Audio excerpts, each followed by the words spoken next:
Quali del Arte AC y Radio Educación presentan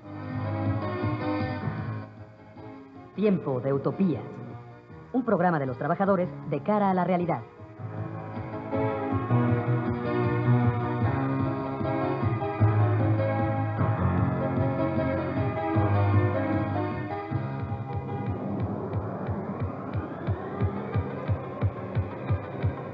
En esta época en que las ideas y las acciones entre los trabajadores y sus organizaciones son indispensables para la transformación política y económica de nuestro país, cabría preguntarse cuál es el camino que seguirá el movimiento obrero mexicano, cuáles son las perspectivas del movimiento sindical independiente y también qué debe cambiar en la política económica gubernamental para salvar la crisis que actualmente vive el sindicalismo organizado.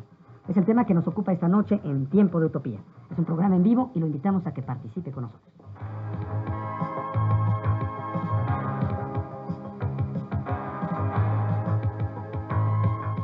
575-0919, 575-0756 son los teléfonos que ponemos a su disposición a partir de este mismo momento.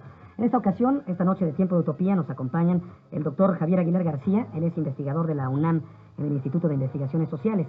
También se encuentra el maestro José Otón Quirós Trejo, profesor investigador de la UAM, la Unidad de Azcapotzalco, en el Departamento de Sociología, y el licenciado Eduardo Manso Ramos, coordinador del área de investigación de la Universidad Obrera de México.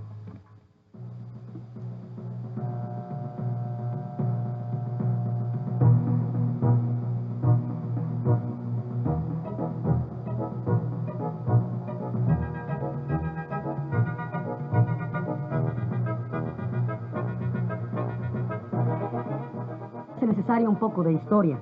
El primer intento por unificar un incipiente sindicalismo, identificado más bien con corrientes comunistas, ocurrió en febrero de 1912, cuando se constituyó la Casa del Obrero Mundial, organismo que en 1917 firmaría una alianza con el gobierno de Venustiano Carranza para que los obreros agrupados en los entonces llamados batallones rojos prestaran ayuda militar al jefe constitucionalista a cambio de que se legislara en materia laboral. Fruto de ese pacto fue el artículo 123 constitucional y la Ley Federal del Trabajo, promulgada 14 años después.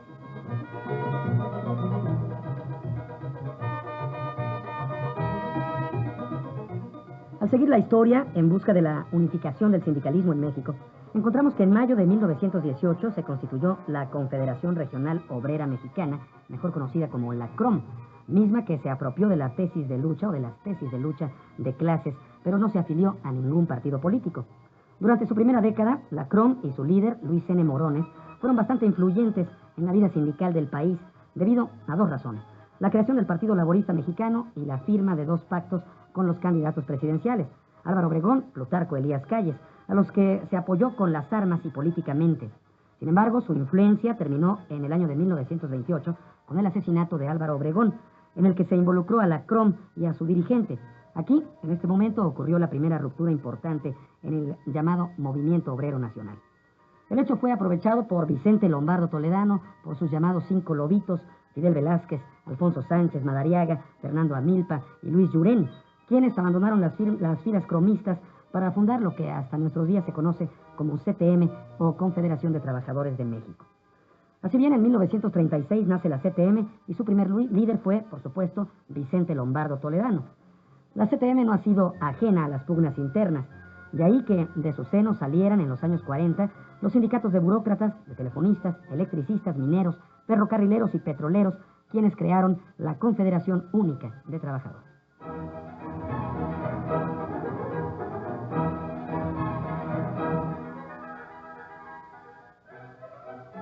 Ya en 1955 nace el Bloque de Unidad Obrera, el BUO, integrado por la CROM, mineros, petroleros, trabajadores de la industria textil, por burócratas, por la Federación de Trabajadores del Distrito Federal, también por el Sindicato Nacional de Trabajadores de la Educación y, cosas de la vida, la Asociación Nacional de Actores.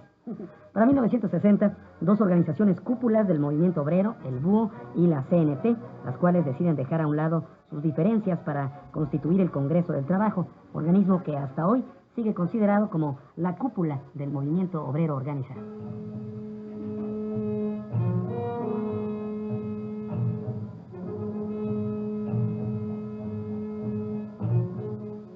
Con un poco más de 30 años de existencia, el Congreso del Trabajo arrastra demandas empolvadas, incumplimiento de estatutos, casos de gangsterismo, líderes con más de 50 años en el poder, entre otras lindezas. Pero sobre todo arrastra una inconformidad interna que ha provocado su irremediable desquebrajamiento.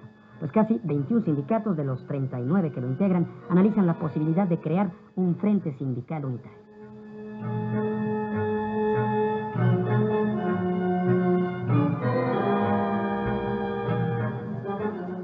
Cada día que pasa son más frecuentes los hechos y expresiones que anuncian la fractura en el ámbito de las dos más amplias esferas de representantes de los obreros, constituidas por la Federación de Sindicatos de Empresas, Bienes y Servicios y por el Congreso del Trabajo. En fechas recientes se ha exacerbado la disputa entre los sindicatos agrupados en la FESEBES y la dirigencia tradicional. Incluso declaraciones de Fidel Velázquez, líder de la CTM, reclaman que las organizaciones miembros de la federación sean expulsadas del Congreso del Trabajo, además de que impugnan cargos de traición, así, traición contra dirigentes como Francisco Hernández Juárez de los Telefonistas.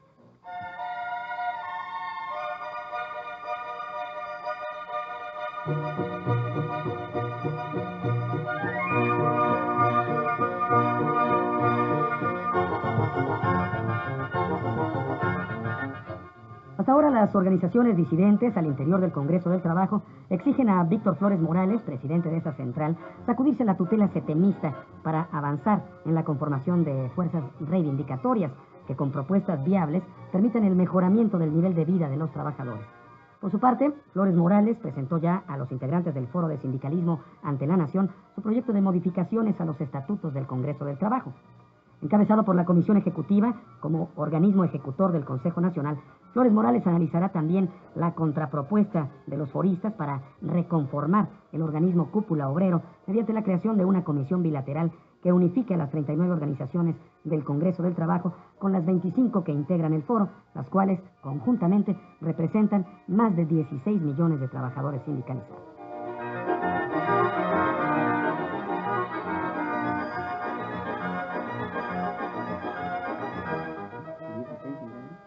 Sin duda, la modernización económica y el acatamiento gubernamental han debilitado el peso del sindicalismo en la formación y aplicación de las políticas laborales, económicas y sociales necesarias para enfrentar la crisis que vivimos los mexicanos. Lo que cabría preguntarse ahora es en qué parte de nuestro laberinto político se extravió su fuerza el sindicalismo mexicano.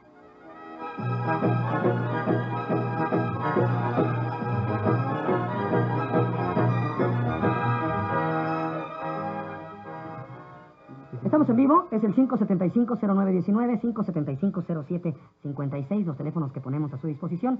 Nuestros invitados esta noche de Tiempo de Utopía son el doctor Javier Aguilar García, investigador de la UNAM en el Instituto de Investigaciones Sociales, el maestro José Otón Quirós Trejo, profesor investigador de la UAM, Unidad Azcapotzalco, en el Departamento de Sociología, y un invitado que ya ha estado en otras ocasiones con nosotros, el licenciado Eduardo Manso Ramos, coordinador del área de investigación de la Universidad Obrera de México. En la Ronquera, José Ángel Domínguez, los invitamos a que colaboren con nosotros en este programa. Bueno, pues bienvenidos a todos, muchísimas gracias por compartir con el público de Radio Educación este espacio. Los alcances históricos del sindicalismo mexicano, ¿cuáles han sido estos alcances? ¿Ha habido tales alcances? No sé si el doctor Javier Aguilar García quiere iniciar esta charla. Bueno, en efecto, yo creo que el sindicalismo mexicano ha tenido varias etapas o varias épocas, ¿no? Se puede decir que la etapa más heroica o más gloriosa fue en los años 30, durante la época del cardenismo, ¿no? De 1940 a 1982 hubo un crecimiento industrial en el país muy importante, y yo creo que ahí el sindicalismo creado en los años 30 jugó un papel muy importante para promover el desarrollo, ¿no?, industrial del país. Sin embargo, con la crisis que entramos en 1982, ¿verdad? Me parece que todo el país está cambiando en el terreno económico, en el terreno político, en el terreno social también. Y lamentablemente, para la mayoría de la población, ¿verdad?, pues lo que hemos visto en estos últimos 15 años es de que los salarios se han ido para abajo, ¿verdad?, las prestaciones también, los contratos colectivos han sido, pues, disminuidos, ¿verdad? En fin, la situación económica general del país para los trabajadores es ahora más difícil que hace 15 o 20 años, ¿verdad? Mucho más difícil. Mucho más difícil. Entonces, actualmente, bueno, el 1 de mayo de este año y el pasado, vimos algo muy importante, ¿no? Y es que el Congreso del Trabajo ha empezado a manifestar una fractura política, ¿verdad? Y esto realmente es importante porque este Congreso había vivido más o menos como un bloque durante 30 años, ¿no? Desde el año 66 hasta el 96. Son 30, exactamente, ¿no? Claro. Y bueno, parece que estamos ante el hecho de que se está rompiendo esta unidad del Congreso del Trabajo, y desde luego se tienden a cambiar las relaciones del Congreso del Trabajo con el gobierno, ¿verdad? Y con sus políticas económicas. Muy bien. Pues, por favor, maestro José Otón Quirós. Sí, para no repetir la cuestión económica, yo creo que estas cuestiones nos remitirían también a la cuestión política. Y la historia del movimiento obrero en México durante este siglo, me atrevo a pensar que ha sido una especie de batalla por su autonomía, en un país donde el corporativismo ha sido muy fuerte. Inclusive yo haría una aclaración también de entrada. Se hablaba, por ejemplo, en 1912 de la Casa Obrera Mundial como un organismo comunista. Y bueno, sería anarquista y anarcosindicalista. Ellos posteriormente colaboraron en la formación del Partido Comunista. Pero ahí hay una aclaración interesante que, además de todo, la Casa Obrera Mundial no participó en bloque junto con el Estado, ¿no? Desde ahí ya se vienen los zipizapes por la incorporación del movimiento obrero al Estado. O sea, algunos dicen que en México, antes de formarse el movimiento obrero, como algunos estudiosos europeos no lo han analizado, antes de conformarse como clase, se conformó el Estado. Y el Estado se adelantó en muchas de sus facetas al propio movimiento obrero y siempre ha estado tratando de cooptarlo, de incorporarlo a este pacto corporativo histórico. Yo me atrevo a pensar que desde Juárez ya se veían estos intentos, ¿no? Ya desde ahí dividía a los obreros, a unos les dio expresamente la casa de los azulejos, a los más colaboracionistas, y bueno, reprimieron muy fuertemente a las corrientes anarcosindicalistas de la época. O sea, esta ha sido un poco una dialéctica de confrontación en donde desafortunadamente la autonomía solo ha tenido, como algunos anarquistas dirían, cortos veranos, ¿no? En los 20 también, había que decir que, junto con esta etapa de los 30 que mencionaba Javier, habría que ver que en los 20 también hubo una confrontación muy fuerte, precisamente entre la CGT, los anarquistas y los anarcosindicalistas, contra la CRO. Y ahí se estaba dirimiendo ya claramente por dónde iban dos vertientes del movimiento obrero mexicano, ¿no? Muy bien. Los anarquistas pugnando por la acción directa, la confrontación sin mediación estatal, y la CROM pugnando por la acción mediada, ¿no? Y ya por un pacto, ¿no? Institucional con el Estado, ¿verdad?, que implicaba una corporativización del movimiento obrero mexicano. Entonces yo plantearía esto un poco para irlo tocando en diferentes ámbitos, no el económico, creo que en el político un poco esto ha sido el ir y venir que tiene que ver con los 50, el 59, con el Vallejo y todos los demás sindicatos, y la época del sindicalismo independiente de los 60, 70, ¿no?, que todavía hasta hoy tenemos algunos residuos de ese movimiento. Pues nos habla José Otón Quirós también y nos viene a la mente si la politización del sindicalismo entonces ha sido un factor de pluralidad. ¿Tú qué opinas, Eduardo Manso? Yo oía la introducción y es curioso, están haciéndose una constante referencia a la relación con el Estado.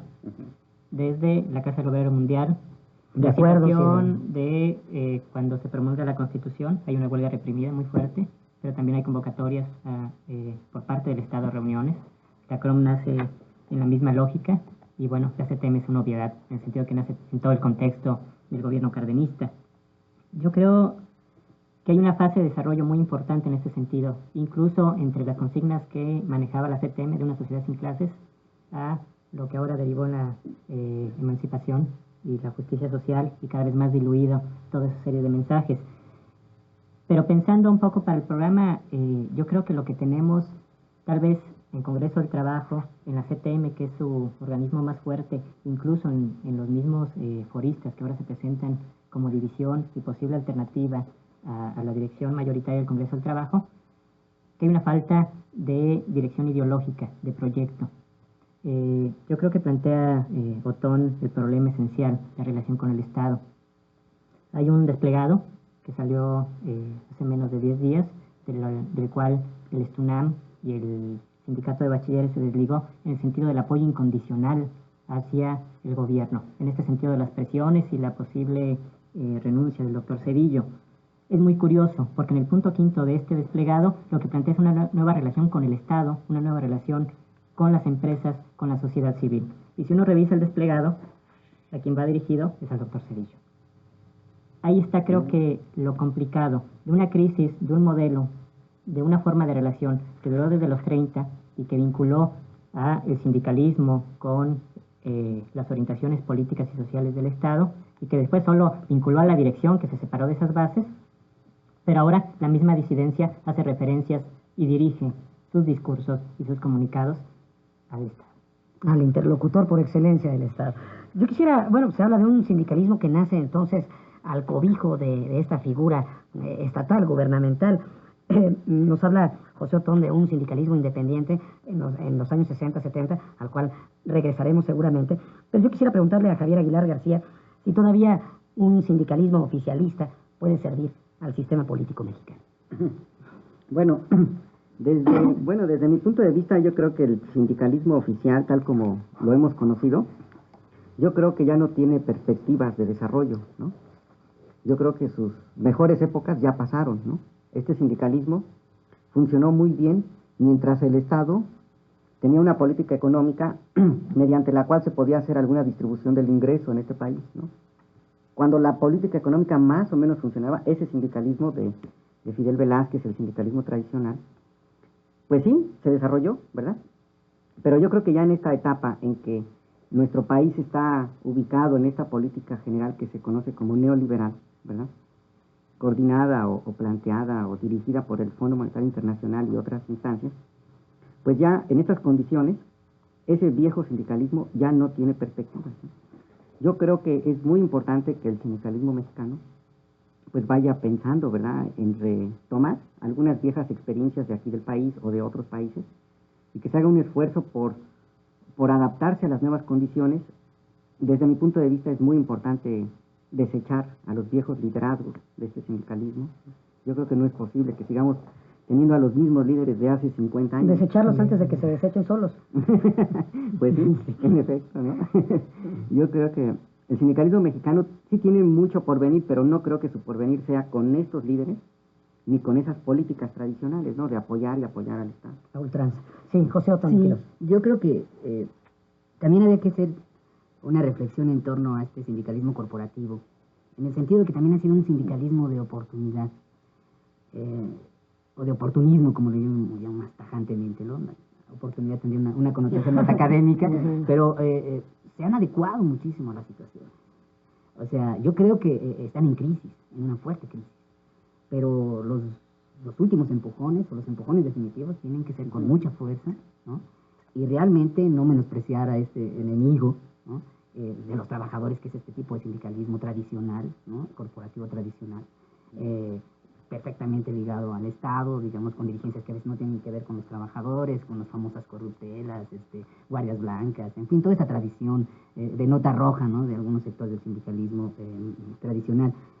Yo dividiría inclusive este sindicalismo, porque hay sectores que son tradicionales en tanto que están hegemonizados por la CTM, pero que ahora tienen una nueva composición de trabajadores, ¿no? Las nuevas industrias, por ejemplo, han copado viejas sindicatos que antes eran independientes, hoy los han retomado los de la CTM, ¿no? Toda la industria automotriz, metalmecánica, ¿no? Sectores importantes de la industria, pues los han retomado, y además con una particular adecuación, sin principios, ¿no? Sin mucho escándalo con relación a la productividad, que yo creo que es una clave para el futuro del sindicalismo en México. La palabra productividad está detrás de todo, y calidad, ¿no? Unos abiertamente, como es la FECEBES y Teléfonos de México y Hernández Juárez, ¿no?, con este sindicalismo productivista, ¿no? Y otros que sin hacer mucho escándalo están firmando, ¿no?, las nuevas reglas, los nuevos contratos colectivos, totalmente rasurados, ¿no?, y donde lo esencial es la productividad. Entonces, yo creo que la cuestión va a ser una confrontación política que va más allá, digamos, afortunadamente va más allá de la CTM, ¿no? Tiene que ver con las nuevas corrientes, pero no soy tampoco yo en ese sentido muy optimista, ¿no?, de los sesgos que pueda tener esta ruptura. Yo creo, y por eso iniciaba mi intervención. ¿Por qué? ¿Por la cuestión del poder acumulado de estas centrales? Porque estamos en un reflujo de la clase obrera en general. O sea, hubo una derrota obrera. Hubo una generación cercenada de trabajadores. Esta nueva salida, de una u otra manera, finalmente será una salida al centro. Yo creo que lo más que se puede hacer es empujar, ¿no?, desde los sectores más radicales, para que esta salida no sea una salida de centro-derecha, ¿no? A lo mejor después yo explico más esta posición, ¿no? No querría yo hegemonizar, ¿no? Este debate por ese lado, pero sí soy escéptico porque parto de esta visión de que han sido desarticulados sectores muy importantes que anteriormente tenían mucha fuerza, el sindicalismo independiente, que hoy se presentan, pero muy coyunturalmente, con organizaciones que pueden ser muy efímeras, por más que uno tenga mucho entusiasmo en su presencia, ¿no? Entonces, me parece que la gran confrontación es entre OFECEBES, ¿no? O foristas, y el sindicalismo tradicional, ¿no? Por el momento. ¿Por qué? Pues porque la vertiente autonomista, las corrientes con una fuerza y con una propuesta alternativa desde la clase obrera, inclusive en la productividad, fueron derrotadas desde los finales de los 70, ¿no? Los 80, y bueno, yo creo que el último golpe que le dio el neoliberalismo, ¿no? Que fueron golpeando principalmente estos sectores. Pesimista visión aquí de la puntilla de los años 90 del maestro José Otón Quirós Trejo. Yo quisiera preguntarte, van a invitar a los amigos a que marquen el 575-0919, 575-0756 y participen de esta conversación, si es que están interesados, por supuesto. Y preguntarle a Eduardo Manso Ramos, ¿cuáles son, a tu juicio, Eduardo, las reformas que necesitaría el sindicalismo en México? Creo que el principal obstáculo es que no solo la parte oficial del Congreso del Trabajo y la parte semi-oficial, que son los foristas, empiecen a ver en perspectiva del mismo sindicalismo y de sus necesidades. Comentaba Otón la problemática de la productividad y planteamientos, por ejemplo, como el de Hernández Juárez, que es uno solo de los planteamientos que incluso está en el grupo de los foristas, que es muy diverso, que es muy amplio, que tiene sus contradicciones internas, no funcionan en la generalidad porque son de las pocas empresas que tienen verdaderamente procesos productivos de innovación y que por otro lado han entrado en un proceso de negociación con el sindicato. Entonces, son verdaderamente garbanzos de libra, no porque sean buenos o los califiquemos como positivos, que no es el caso. Como que ese fuera el camino a seguir. Sino simplemente porque no se está dando de manera general. Si uno empieza a hablar de sindicalismo corporativo del Congreso del Trabajo, hay que plantear que en ese sentido el sindicalismo es una parte muy pequeña de la vivencia de los trabajadores, que no pasa del 15-16% las empresas que tienen sindicatos, que tal vez no pase del 40% de los trabajadores en el sector manufacturero que pertenecen a un sindicato, sin tener si son blancos, si son setemistas, si son independientes. Jacobinos o demás. Hablábamos de 16 millones en la cápsula, decía un estimado de 16 millones que ustedes habían hecho un comentario, creo que es pertinente ahora, ¿no? ¿Es una cifra real? Están profundamente sobreestimados. La CTM ha manejado históricamente 5 y la CROC 1 y la CROM medio millón. Bueno, simplemente hay que ver los desfiles del 1 de mayo para ver la capacidad de movilización. No debe haber más de 4 millones de sindicalizados y con un gran peso en sector servicios, no en el sector industrial. El sector industrial es el más golpeado en términos... El menos organizado. Sí, pero además estaba organizado en los 70. Si uno revisa un poco lo que fue la insurgencia sindical, estuvo en los sectores industriales. Si uno revisa lo que en este momento son las protestas, es UOI, que es un sector de servicios que no es industrial, que está en Ruta 100, es un poco la CENTE, que es el sector magisterial, es la respuesta que dieron los trabajadores de Seguro Social, es el Situán, son sectores de servicios. Muy pocos encontramos en lo que es el núcleo fuerte y el que permite parar una economía o plantear una alternativa de política económica a partir de esa capacidad de hacerlo.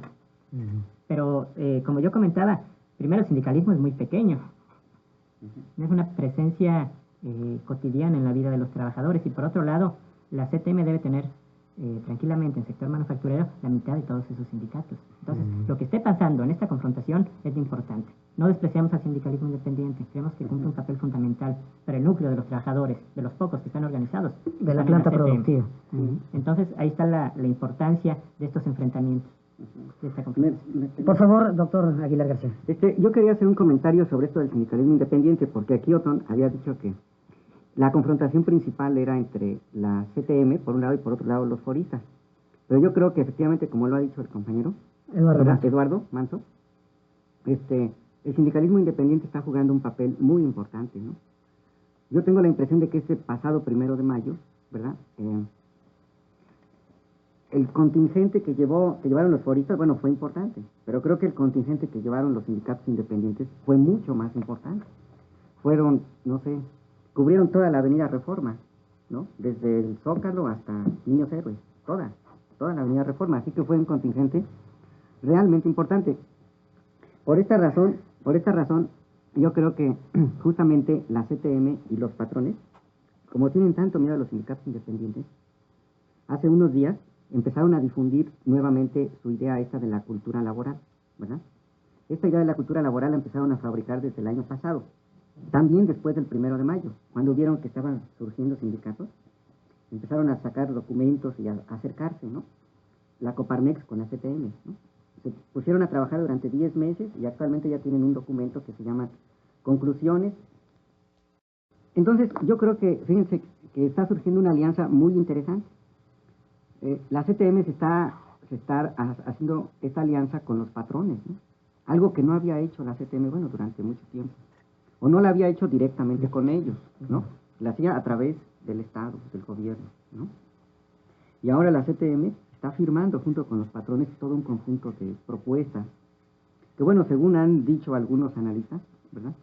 En esos documentos hay implícita una propuesta de reforma a la Ley Federal del Trabajo, ¿no? Que parece ser quieren impulsar en los próximos meses. Pues, José Otón Quirós quiere decir algo. Yo no sería tan optimista de nuevo. Vengo de negro hoy, los escuchas. Porque si analizamos el contingente del sindicalismo independiente, bueno, predominaban sectores que ni siquiera eran trabajadores. O sea, el Barzón, ¿no? Es un sector muy heterogéneo. Muy heterogéneo. Es un sector que además, su grado de importancia para mí es que es un vínculo entre el trabajo y el no trabajo. Y por lo tanto, entre el trabajo y la reproducción. O lo que es lo mismo, entre el trabajo y la sociedad civil, esto que le están llamando hoy la sociedad civil, que a lo mejor son los desempleados, ¿no? Bueno, un sector importante, un sector importante, ¿no? Entonces, uno habla siempre en términos de trabajo. El corporativismo se fundó sobre categorías profesionales. Hoy el corporativismo, y no es solo el Estado, me parece impresionante este que me estabas diciendo, el manifiesto ahorita, que el Estado esté llamando de nuevo, ¿no? Lanzando de nuevo sus mensajes al sindicalismo, ¿verdad? Porque está pensando en reestructurar su pacto corporativo, con sectores de nuevo tipo. Ahora, lo importante de este sector es no verlo en sus dimensiones obreras. Yo creo que ese ha sido un gran error, inclusive de la izquierda mexicana, no aceptar que fue derrotado, ¿no?, el sector obrero independiente hace un buen tiempo, que inclusive quedaron proyectos residuales, no digo que en su totalidad, pero poco a poco no teníamos la UOI, por ejemplo, que tuvo 200,000, a lo mejor eran menos, pero tenía una cantidad de obreros industriales en los 70, en la industria automotriz, en Quimex, en las aeronaves, ¿no? La tendencia democrática, el sindicalismo universitario, el FAT, ¿no? Y todos los movimientos regionales que existían. O sea, esto fue realmente un movimiento de gran envergadura, pero empezaron las derrotas. A la tendencia la golpearon en el 77. Después golpearon a la UOI, y inclusive con una complicidad de otros sectores, porque el sectarismo entre la izquierda, algún día que hablemos de nueva cultura laboral, hay que pensar que la nueva cultura que tendría que tener una vertiente obrera de crítica al corporativismo es acabar con el sectarismo, ¿no? Entonces, hay que reconocer ese dato, porque ese dato nos va a permitir evaluar hasta dónde puede llegar esto. Yo, digamos, hoy sería un poco pesimista en cierto grado. Obviamente que van a cambiar las cosas, pero no pensemos en proyectos de gran envergadura y a la izquierda. Yo creo que todo, insisto, va hacia un centro, ¿no?, porque está jugando el Estado un papel importante. De nuevo, ya volvió lo ha jugado históricamente, ¿no? Y los sectores que pueden empujar más allá de la izquierda no son sectores de trabajadores industriales. Productivos, digamos. En esta historia del sindicalismo, de la organización de los trabajadores, yo quisiera que abordáramos el tema de cuál ha sido el papel del Congreso del Trabajo. ¿Ha tenido un papel significativo? ¿Hacia dónde ha orientado este trabajo? Antes de dar paso a múltiples llamadas que ya tenemos de los amigos radioescuchas que marcan el 575-0919 y 575-0756. Eduardo Manso. Yo creo que a pesar de cumplir 30 años el Congreso del Trabajo nace bastante muerto, ¿no? Es una estructura de las cúpulas, nunca creo que ha tenido una representación en el sentido de la movilización, de la discusión. Incluso hoy se encuentran con el problema de que no tienen estatutos para poder expulsar a los disidentes. O sea, finalmente nunca ha tenido una vida orgánica real, más que este mecanismo que ya hemos comentado de negociación constante con el gobierno. Yo creo que hay un cambio en este sentido y trataba de encontrar ligación con lo que decía Otón de la derrota y el papel que pueden cumplir los sindicatos independientes. En 84 la CTM realiza una serie de huelgas, algunos dicen que 5.000, decía la CTM, Otón en algún texto dice que son un poco más de esas 5.000, pero es una de las pocas veces en que la CTM pasa de este discurso de la huelga general, del enfrentamiento y de retractarse el lunes siguiente en la conferencia de don Fidel a los hechos. Y creo que el factor decisivo que hace que no se vuelva a pasar a los hechos es que la movilización se les desbordó de una manera impresionante. Y estuvo localizado en muchos sectores industriales importantes. Sin embargo, sí hay una importante presencia política del Congreso del Trabajo. Claro, hay una diferencia. Sí, desde luego, ¿no? El Congreso del Trabajo, ahí sí que casi por principio, es una organización cuyas organizaciones pertenecen al sector obrero del PRI, ¿verdad?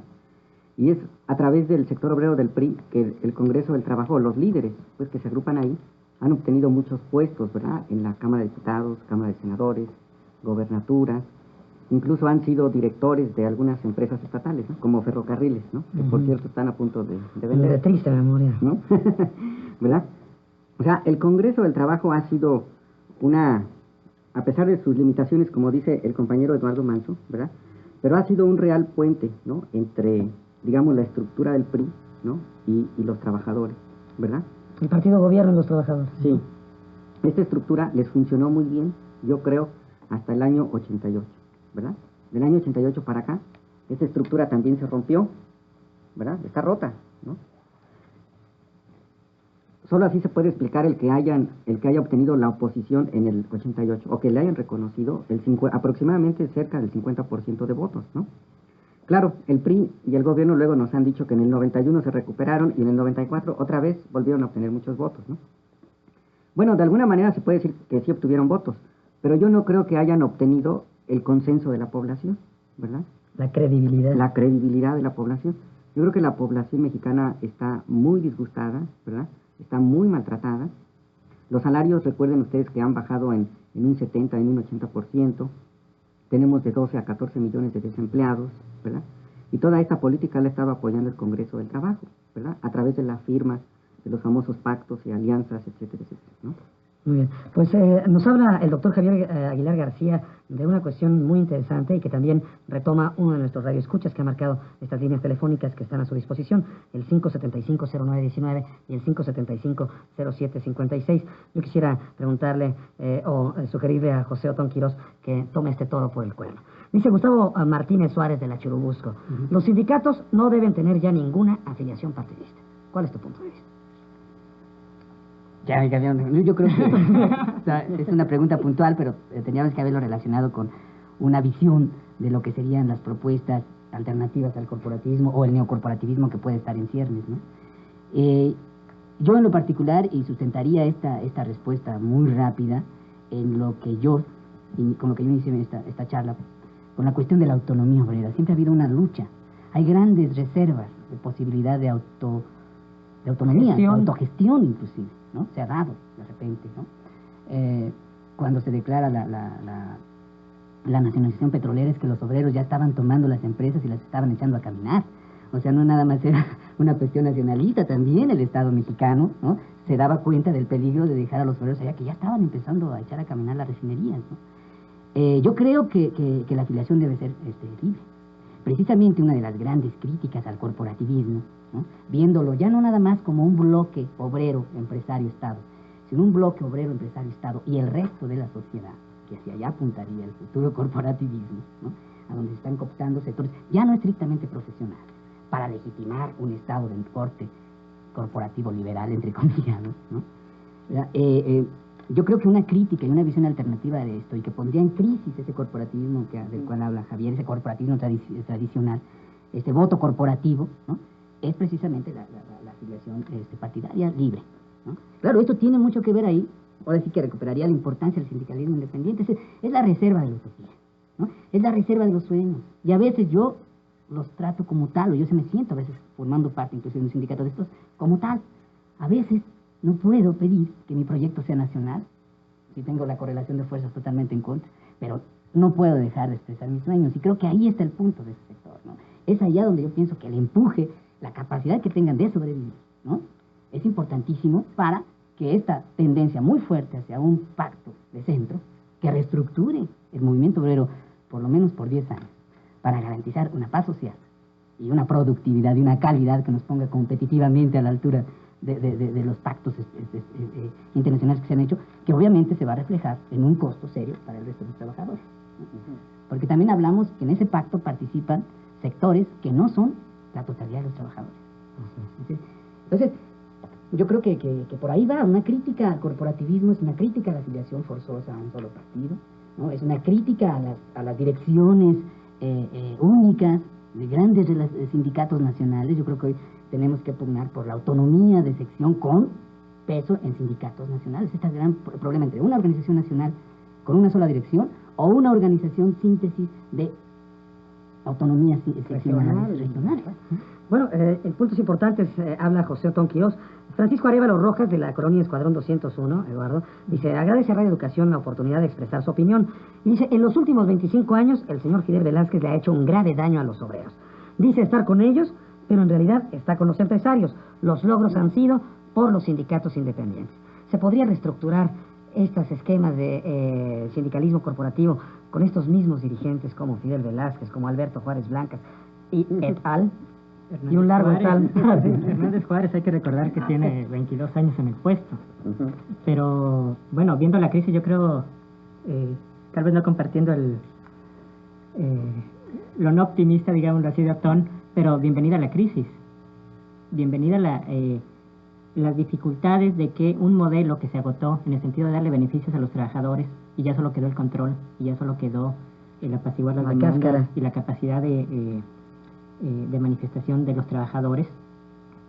Bienvenida en ese sentido, ya no está funcionando. Y yo creo que hay otro rasgo que no hemos mencionado aquí. Ese corporativismo, desde la perspectiva de las empresas y de la economía en general, es improductivo, es profundamente costoso. Pero hay una dificultad Es medio vampiro. de reestructurarlo. Sí. Si uno recuerda el bazucazo con el que Salinas inició su sexenio para poder encarcelar a la Quina, uno de los argumentos y las justificaciones, además del cadáver que le plantaron en la puerta de la casa, tenía que ver con lo costoso que eran los contratos, ¿no? Llegó Guzmán Cabrera, llegó Deschamps, y siguen los contratos, sigue la corrupción. Lograron bajar enormemente la plantilla de integrantes de Pemex, impresionantemente, más del 30% ha caído. Pero el mecanismo de control sindical no ha logrado desactivarlo. Y en ese sentido tenemos una crisis de un Estado que está buscando, como dice Otón, nuevas formas de control, pero que no ha posibilitado dar una cosa que era fundamental en todo el nacimiento y desarrollo de este corporativismo, que fue empleo y salarios. Esta visión social. Mientras no haya posibilidades de restablecer estas condiciones mínimas, no va a haber pacto que dure.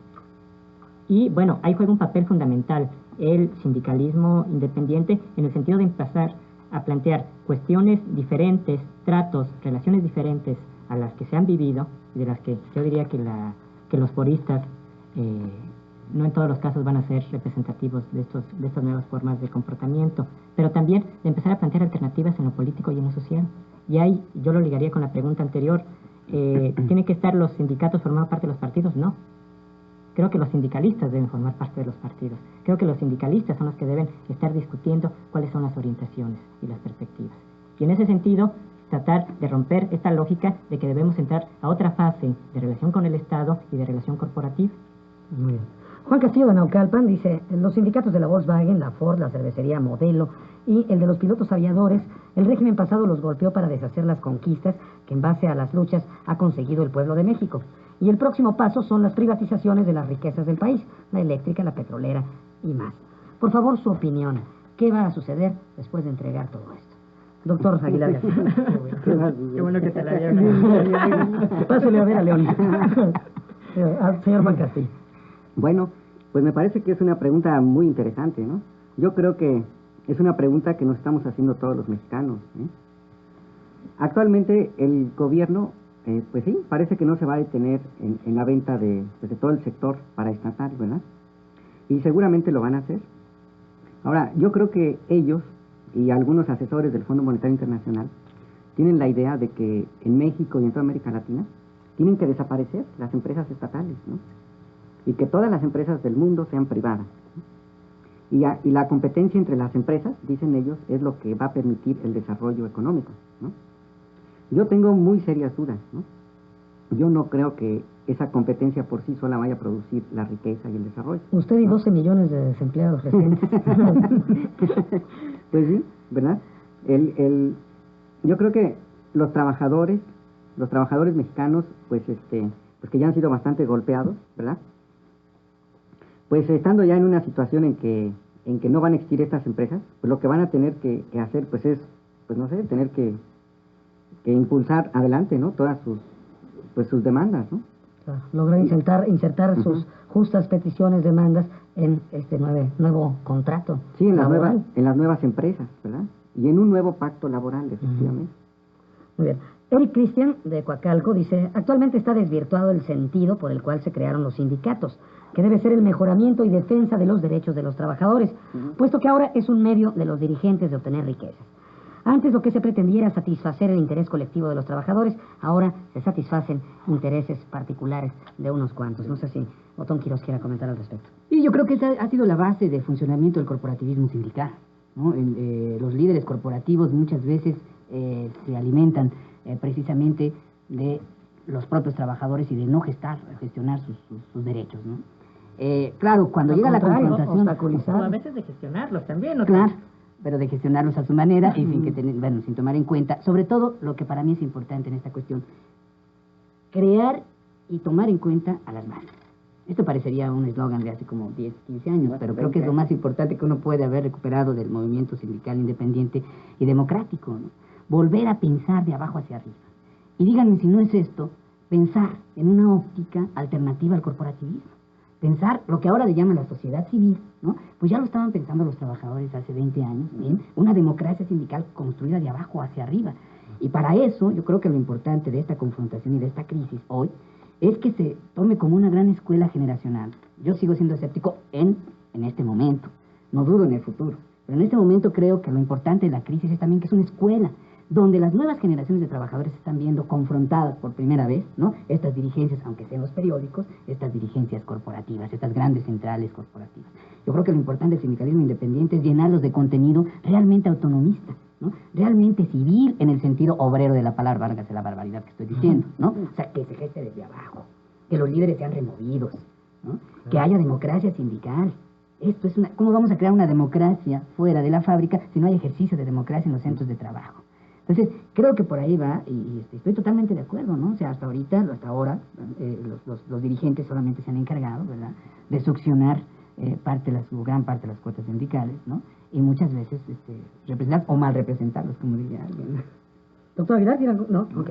Adán Reyes Cruz, de Ciudad de Nezahualcóyotl. Dice: este enorme dinosaurio llamado CTM realmente empezó a desligarse de la lucha obrera a finales de los 60, cuando empiezan las confrontaciones de fracciones. En la CTM es una lucha por el poder, donde muchos políticos han estado entrometidos.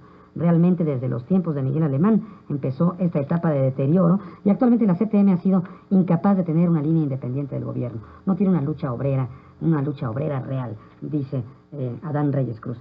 Yo quisiera preguntarle a Eduardo Manso, ¿podríamos hablar de una posible derrota del corporativismo sindical, lo que estamos viviendo en estos momentos? ¿Por dónde podría haber una visión optimista? A ver, en contraposición a las visiones... Que la crisis es muy aguda, algo que hemos repetido muchas veces que nos han invitado aquí. La capacidad de reconstruir esta relación corporativa es mínima, y la incapacidad de avanzar en un proceso de modernización efectiva de la planta productiva, de inversión, también se está contando como una posibilidad muy, muy remota. Incluso lo que hablan en estos momentos de recuperación económica es un sector manufacturero que exporta, y todo lo que abastece al mercado interno sigue cayendo, según los mismos datos oficiales. Entonces, la posibilidad de reconstruir esta relación al Congreso del Trabajo y que la CTM siga funcionando como ha funcionado, creo que ya no es posible, que la crisis puede ser en ese sentido de muerte, pero no quiere decir que del otro lado esté la democracia, del otro lado esté la independencia, del otro lado esté la capacidad de movilización. Esa es una... Puede haber algo peor todavía del otro lado. O niveles, una un abanico de posibilidades muy inmenso entre esa capacidad de una clase independiente, autónoma, con proyecto sindical, con proyecto político, con relaciones con otros sectores sociales y disputando la posibilidad de implementar un proyecto concreto de nación. Pero entre eso y el corporativismo hay muchas posibilidades, pero ahí está el papel y la intervención de los sindicatos. Yo creo que y de los sindicalistas y del sindicalismo independiente en particular. Yo recuerdo un poco la ausencia del secretario general del CENTE el día del 1 de mayo, a pesar de ser uno de los convocantes, uno de los miembros distinguidos de los foristas, y es la imposibilidad y la incapacidad de representar lo que ahora está haciendo la movilización de los trabajadores a todo nivel. Y si uno ve un poco los ciclos de la CENTE, tenemos que se dan a inicios de los 80, que se dan en 89 y ahora estamos en 96. Con muchas dificultades, creo que con muchos vicios se sigue dando el tipo de movilización, el tipo de orientación, pero ahí está. El movimiento obrero es casi como la naturaleza, es necia, es como la vida, ahí está y va a seguir. Y en eso hay muchas posibilidades. Bueno, pues yo quisiera preguntarle, ya el doctor Javier Aguilar García había platicado de los foristas y habíamos vislumbrado un poco la actividad de los sindicatos independientes. ¿En qué medida estos espacios, estas, digamos, divergencias del corporativismo han posibilitado cambios, se han hecho avances? Pienso, por ejemplo, en los foristas, pienso en los independientes. Doctor Aguilar García. Dice Óscar López de Prados del Rosario, ¿existe algún proyecto social sindical diferente al proyecto de modernización que implica esto de la productividad, la flexibilización laboral, la salarial y todo lo demás? ¿Existe eso en el trabajo de las divergencias sindicales? Bueno, de alguna manera se puede decir que, bueno, sí existe si uno lo ve ahí en la calle, ¿no? En las marchas, en las manifestaciones de la gente, ¿no? La marcha del 1 de mayo, etcétera. Lo que se ve es un claro repudio de la gente a la actual situación económica y política, ¿no? Eso es muy claro. Quizá la gente no tiene en su cabeza un proyecto de hacia dónde ir, ¿no? O por dónde ir, ¿verdad? Quizá eso no está muy claro, pero yo creo que eso es normal. En todos los movimientos sociales del mundo, nunca las masas han tenido ya un plan muy acabado en su cabeza de qué es lo que quieren hacer, ¿no? Más bien lo que está muy claro es lo que ya no quieren, ¿sí? Claro. Eso es clarísimo. Y yo creo que en México, afortunadamente, estamos llegando a un periodo en el que la gran parte de la sociedad está muy consciente de la situación del país, ya es una sociedad bastante madura y yo creo que está presionando de muchas formas, ¿no? a los gobernantes, a los partidos políticos, ¿no? A los planes económicos, etcétera. Ahora, también creo que en los próximos años, precisamente por la divergencia de intereses que hay entre los gobernantes y la sociedad, pues como que vamos a tener un periodo muy complicado, ¿no? Movidito. Muy movido, ¿verdad? Se va a seguir desarticulando el PRI, se va a seguir desarticulando el movimiento obrero organizado, oficial. Creo que va a crecer más el sindicalismo independiente, ¿no? En fin, vamos a tener un fin de siglo muy movido. Esperamos estar vivos para ver ese tiempo de utopía. Tenemos un minuto para cada uno, no sé, José Otón Quirós, por favor. Si quieres decir bueno, algo. No, yo cerraría esta charla diciendo que el pesimismo, como lo ubicaría muy claramente, como un pesimismo ante lo inmediato, ¿no? Porque también somos muy dados a crear expectativas falsas, ¿no? Y de repente ha sido tanta la historia de derrotas en los últimos años que cualquier cosa nos mueve en una lógica residual de lo perdido, lo que aparezca. Y yo creo que en ese sentido no debemos de perder la visión de lo que es el radicalismo en el sentido obrero, ¿no? De lo que había detrás de la democracia y la independencia sindical, que tampoco era un bloque homogéneo. Yo me quedo inclusive con un sector, algún día les diré cuál, pero me quedo con el más autónomo, aquel que establecía sus relaciones con mucha sospecha contra el Estado, aquel que establecía sus relaciones con otros sectores a la par, ¿no? Y aquellos que reivindicaban la democracia desde abajo, ¿no? Hubo sectores que de una otra manera crearon inclusive propuestas, inclusive con relación a la productividad, pero una productividad de corte obrero. Una productividad que surgiera de las relaciones de trabajo cotidianas, no impuestas nada más. Muy bien. Eduardo Manso, así brevísimamente, por favor. En las últimas preguntas comentaban la incapacidad de la CTM de representar a los trabajadores. Pero si vamos a ver, dentro de esas posibilidades, una crisis profunda de la CTM y de los demás organismos sindicales oficiales, es recuperar ese sindicalismo. Las direcciones son las que tienen que cambiar las orientaciones, pero hay que defender y hay que tratar de hacer la mayor cantidad de vínculos y movilizaciones con todos los trabajadores. Muy bien. La última llamada, el señor Manuel Rangel de Ticomán dice, la CTM no se llama CTM, se llama Sindicato Charro. son puros charros. Hay sindicatos fantasmas que se dicen CTM, son puros vividores. Estos sindicatos fantasmas colocan, por ejemplo, a campesinos que vienen a la ciudad en construcciones donde las jornadas de trabajo sobrepasan las 8 horas. Bueno, pues el tema es realmente espinoso, complejo, es largo. 1 hora de programa no es la intención, por supuesto, llegar a conclusiones mesiánicas, sino simplemente sacar al aire la problemática, sacar el pensamiento de los especialistas. Yo quiero agradecerle al doctor Javier Aguilar García, al maestro José Otón Quirós Trejo y también al licenciado Eduardo Manso Ramos, su compañía, sus importantes conceptos esta noche de Tiempo de Utopía. Muy amables. Gracias.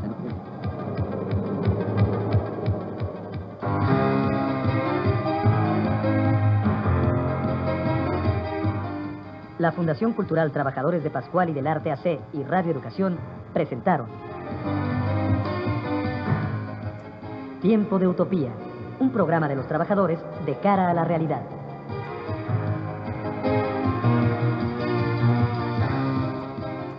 La música de la rúbrica es de Joaquín López Chapman del Chas, la coordinación de Juan Retería, Ercilia Mora y Felipe Portes, el guión de Rocío Salgado, musicalización de don Vicente Morales, la asistencia de producción.